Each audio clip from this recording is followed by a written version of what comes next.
তানিশা বাথরুমে ঢুকে কমেডে বসবে, এর মধ্যে কলিং বেল বেজে উঠল। তানিশা দাঁড়িয়ে নিজে নিজে বলল, ধুর শালার, কে আসলো আবার? ঠিকভাবে ওয়াশরুমে ঢুকে ফ্রেশও হতে পারলাম না। এই বলে বের হলো।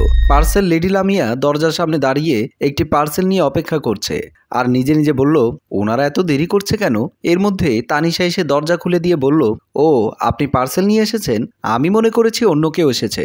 লামিয়া বলল, আমাকে অনেকক্ষণ দাঁড় করিয়ে রেখেছেন, এই নেন আপনার পার্সেল, ঠিকঠাক আছে কিনা দেখেন। তানিশা পার্সেলটা নিয়ে ভেতরে দেখে শাড়ির সাথে কিছু গয়না আর মনে মনে বলল, মেয়েটা মনে হয় ভুল করে পার্সেলটা আমার কাছে নিয়ে এসেছে।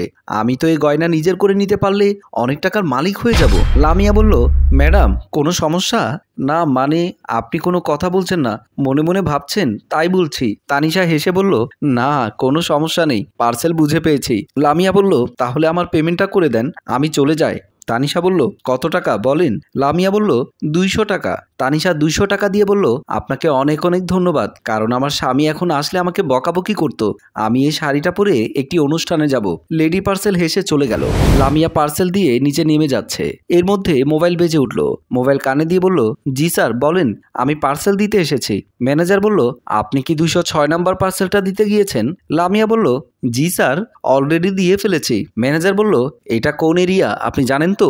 লামিয়া বলল, জি স্যার তানিশা নামের একজনকে দিয়েছি। ম্যানেজার বলল, মিসেস লামিয়া আপনি ভুল করে ফেলেছেন, অন্যজনের পার্সেল আপনি তানিশাকে দিয়ে দিয়েছেন, প্লিজ আপনি তাড়াতাড়ি ওটা রিটার্ন করেন। লামিয়া বলল, ঠিক আছে স্যার, আমি এখনই যাচ্ছি।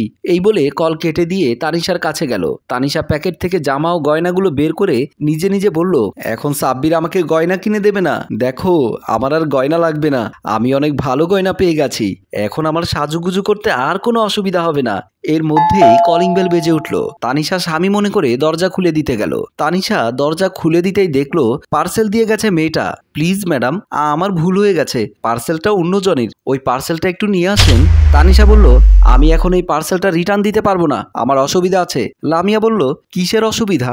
আপনি পার্সেলটা নিয়ে আসেন, আমি চলে যাই, আর আমি আপনার টাকা আপনাকে রিটার্ন করে দিচ্ছি। তানিশা বলল, দেখেন আপনি এমনিতেই লেট করে এসেছেন, আবার এসে বলছেন পার্সেল রিটার্ন দিয়ে দিতে, আমি পারবো না, আপনি চলে যান।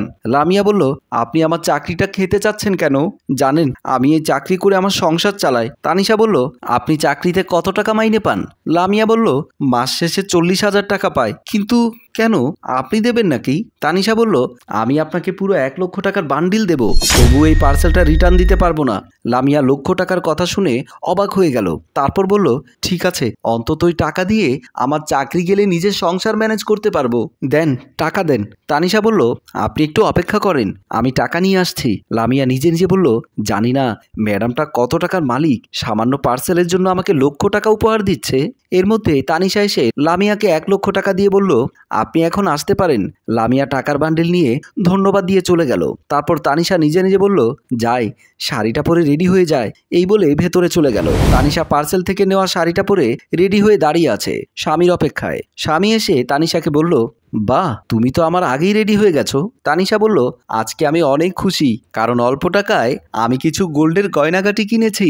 সাব্বির বলল, কিসের গয়নাগাটি কিনেছো দেখি তো? তানিশা বলল, তুমি বিশ্বাসও করতে পারবে না, এই অল্প টাকায় যে এতগুলো জিনিস কিনেছি। এই বলে ড্রয়ার থেকে বের করে সাব্বিরের হাতে দিল।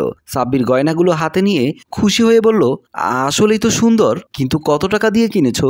তানিশা বলল, 3 লক্ষ টাকা দিয়ে। ভালো হয়নি? তাছাড়া এখানে 10 লক্ষ টাকার গয়নাগাটি। সাব্বির বলল, আসলে তুমি বুদ্ধিমান, 3 লক্ষ টাকার জিনিস নিয়ে 7 লক্ষ টাকা লাভ করেছো। তানিশা বলল, হয়েছে, দেরি না করে প্রোগ্রামে চলো। সাব্বির বলল, প্রোগ্রাম পরে, আগে এই জিনিসগুলো আমার একটা বড় ভাইয়ের কাছে নিয়ে যায়, উনি স্বর্ণের ব্যবসা করে, তাকে দেখিয়ে বলি কত টাকা বিক্রি করা যাবে। যদি 10 লক্ষ টাকার বেশি পায় তাহলে একটা প্রাইভেট গাড়ি নিয়ে নেব। তানিশা বলল, ঠিক আছে চলো। এবার দুজনে স্বর্ণকারের কাছে গেল। স্বর্ণকার লতিফ মিয়া বসে আছে। তানিশা ও সাব্বির এসে বলল, ভাই আসসালামু আলাইকুম।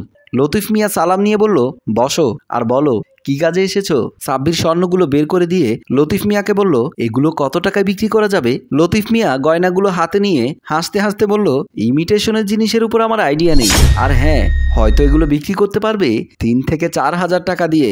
আমার মনে হয় এগুলো এর চেয়ে আর বেশি যাবে না। তাছাড়া এগুলো বিক্রি করছো কেন? অল্প টাকার জিনিস, নিজেরাই তো ব্যবহার করতে পারো। লতিফ মিয়ার কথা শুনে সাব্বির ও তানিশা একে অপর দিকে তাকিয়ে রইল। সাব্বির লতিফ মিয়াকে বলল, ভাই আপনি এসব কি বলছেন? এইগুলো স্বর্ণ না? লতিফ মিয়া বলল, তুমি এত বড় হয়েছো, এখনো স্বর্ণ আর ইমিটেশন চেনো না? নাকি আমার সাথে মজা নিচ্ছ? সাব্বির কপালে হাত দিয়ে বলল, ভাই আমি তো মরে গেছি, তাহলে আমি একেবারে শেষ। লতিফ মিয়া বলল, কি হয়েছে? কোনো প্রতারকের হাতে পড়েছো নাকি? তানিশা বলল, এই জিনিসগুলো আমি 3 লক্ষ টাকা দিয়ে কিনেছি, আর ভেবেছি 10 লক্ষ টাকার উপর বিক্রি করতে পারবো। লতিফ মিয়া হাসতে হাসতে বলল, শেষ পর্যন্ত দুজনেই ধরা খেয়ে গেলে। আর হ্যাঁ, কোত্থেকে নিয়েছো এই জিনিসগুলো? তানিশা বলল, একজন পার্সেল ডেলিভারি মেয়ের থেকে নিয়েছি, ও দিতে চাইছিল না, আমি জোর করে নিলাম। এখন আমি কি করব? কিছুই তো বুঝতে পারছি না। সাব্বির বলল, শেষ পর্যন্ত আমি টাকাগুলো হারিয়ে পথের ফকির হয়ে গেলাম। তাছাড়া তানিশা, আমি তোমাকে আগেই বলেছিলাম বেশি চালাকি না করতে, এখন চালাকি করে নিজেরাই ধরা খেয়ে গেলাম। তানিশা মনে মনে বলল, আমার কাছে তো আরো 2 লক্ষ টাকা আছে, কিন্তু এই টাকাগুলো কিভাবে সরাবো?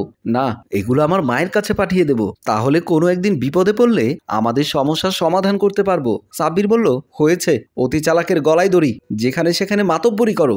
দর্শক, এভাবে প্রতারণা করে নিজের ঘরের আপন মানুষগুলো। কিন্তু শেষে কি হয়েছে দেখতে চাইলে কমেন্ট করে জানান। সম্মানিত ভিউয়ার্স, গল্পটি ভালো লাগলে শেয়ার এবং লাইক কমেন্ট করে জানাবেন। রচনায় আবু সাইদ রিয়ান, পরিচালনায় দেবাশিস চৌধুরী, প্রযোজনায় মঞ্জুর মোর্শেদ।